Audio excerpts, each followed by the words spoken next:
Hey, what's going on everyone? In this video, I will show you the main ways to communicate in World of Warships and work better with your team. First is quick commands.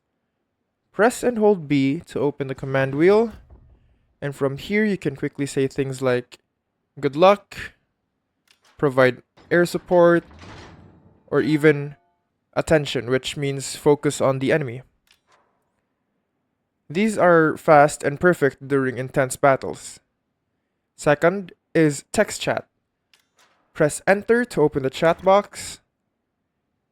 Type your message and press enter again to send it. By default, you're talking to your team. You can press tab to switch between team chat, all chat, or division chat if you have a division, or if you're in a division. Third is map pings.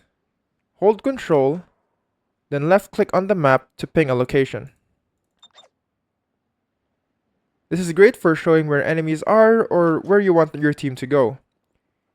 You can combine pings like requesting support or focus fire here.